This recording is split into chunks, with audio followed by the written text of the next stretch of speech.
The wait is over.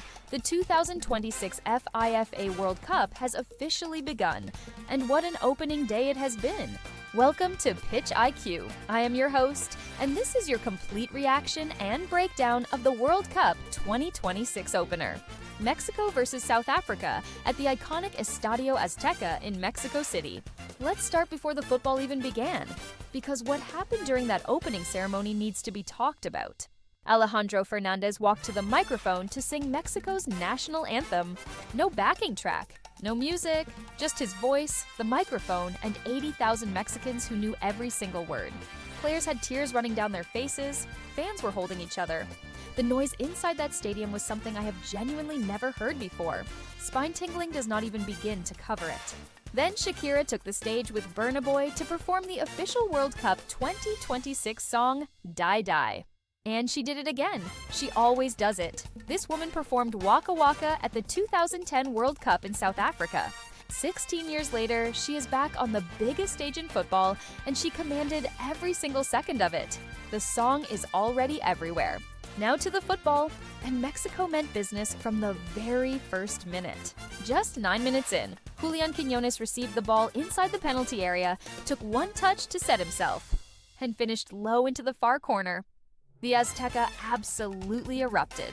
104,000 people celebrating as one single voice. The roof nearly came off that stadium. Let me tell you about Quiñones because the whole world was Googling his name inside 30 seconds. He is 28 years old, born in Colombia, plays his club football for Club America in Liga MX. He has dual Colombian and Mexican nationality and chose to represent Mexico. This season, he scored 14 goals in the league. That finish in the 9th minute was exactly the kind of goal you score when you are not afraid of the moment. One touch, low, far corner, perfect. Quiñones scored the first goal of World Cup 2026, and the entire world now knows exactly who he is. From that moment, Mexico controlled this match completely. Their possession was dominant, their press was organized, and the emotional energy from that crowd carried them every time South Africa threatened to find a rhythm. South Africa, to their credit, never gave up. Coach Hugo Broos, who at 74 years old became the oldest manager ever to oversee a World Cup match, set his team up to be hard to break down. But the truth is, their expected goals at halftime were just 0.06. They were barely threatening the Mexico goal. Bafana Bafana needed to be much bolder and much more direct if they were going to get anything from this match. And then there was Guillermo Ochoa, standing in that Mexico goal. 40 years old. His 5th World Cup as an active squad member, the man who made one of the greatest saves in World Cup history against Brazil in 2014. And here he is again, older, wiser, and still the last line of defense for the host nation on their biggest ever night. When Mexico needed him, he was there. His clean sheet tonight will go down in history. Mexico win their opening match. They go to the top of Group Capital A.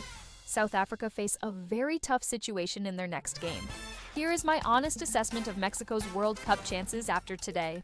They are well organized. They are emotionally fueled by one of the most passionate home crowds in world football. They are dangerous on the counterattack.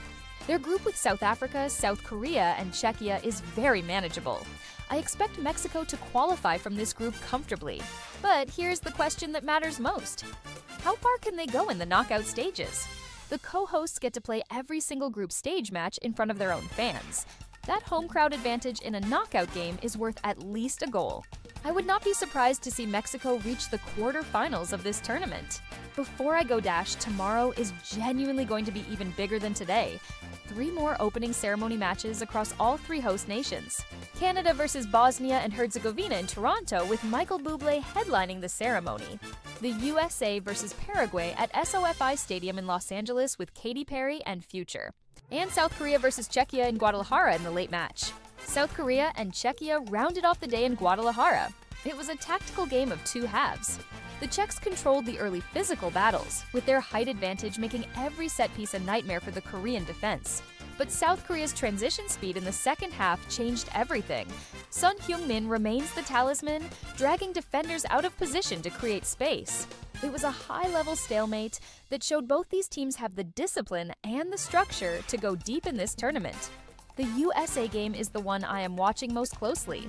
Christian Pulisic leads the USMNT in front of a home crowd at one of the most spectacular stadiums.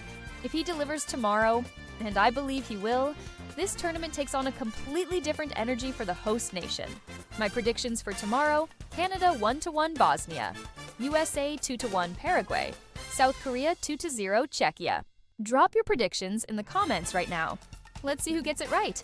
If you are new to this channel, this is Pitch IQ.